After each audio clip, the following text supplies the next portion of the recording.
जो Bata India का stock आपकी स्क्रीन पर लेकर आएंगे। इनफैक्ट लूजर्स में कुछ देर पहले ही मैंने इसको मेंशन किया था। इसके पर्सपेक्टिव में एक खबर आ गई है। दरअसल इन्होंने लाइसेंसिंग और manufacturing deal authentic brand group के साथ कर ली है। एबीजी ये दरअसल एक अमेरिकी कंपनी है और इनके हाथ में करीब 5-6 ब्रांड्स हैं।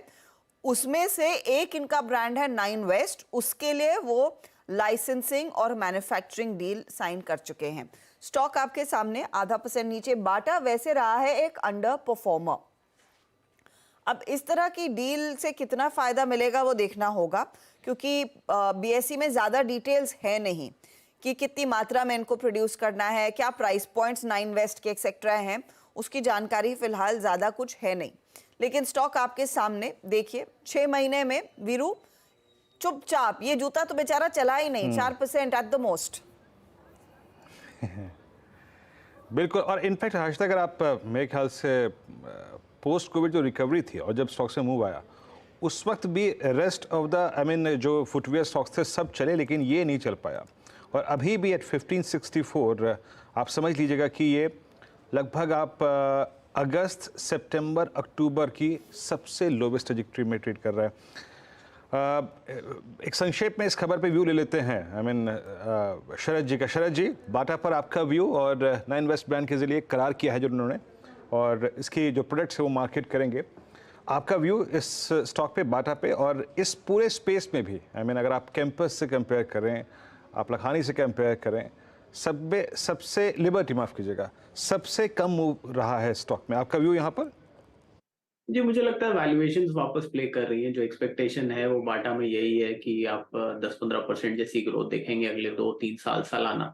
तो 10-15% की ग्रोथ के सामने आप अभी भी समझिए कि FY26 की एक्सपेक्टेशन है 40-42 रुपए कंपनी रिपोर्ट करेगी।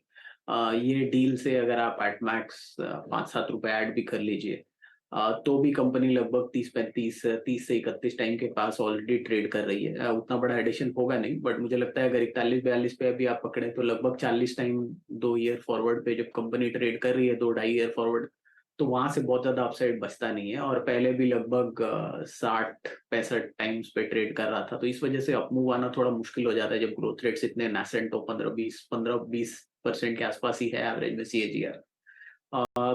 डील तो डील होना तो पॉजिटिव है, बट मुझे लगता है क्वांटम इससे कितना बड़ा इंप्रूवमेंट आएगा, क्योंकि बाटा की ऑलरेडी नेशनल रीच काफी बड़ी है, तो इससे बहुत बड़ा कुछ ऐसा अपमूव आपको अर्निंग्स में दिखेगा, मुझे ये डाउट है। थोड़ा बहुत अर्निंग में मूव आ सकता है 2 से 5%। और जहां तक बाकी स्पेस में, पूरे स्पेस का सवाल है, मुझे लगता है कैंपस ने काफी बढ़िया करेक्शन देख ली है। अब अगर वो नंबर्स में डिलीवर कर पाते हैं तो बेटर है। बट लिबर्टी वगैरह में मुझे लगता है जो कैपेक्स उन्होंने कर रखा है, और जैसे जैसे तेल की कीमतें नीचे आती हैं और उनको जो उसके डेरिवेटिव, जो उनके रॉ मटेरियल हैं, वहां पे थोड़ा सा प्रेशर कम होता है। वैसे वैसे इन स्पेस में आपको दो चीजें प्ले करेंगी। एक तो जितनी जल्दी ये अपनी स्केल अप कर पाते हैं नई कैपेसिटीज को, और कितना इनका रॉ मटेरियल का जो प्राइस प्रेशर है वो कम होता है, तो मार्जिन भी इंप्रूव होगी और टॉप लाइन में भी ग्रोथ रहेगी। तो वो डुअल फैक्टर्स हैं जो यहाँ प्ले आउट करेंगे। तो एक्सपेक्टेड नंबर्स में बहुत जल्दी बहुत ज्यादा रैंप अप हो सकता है इन कंपनीज में। जी।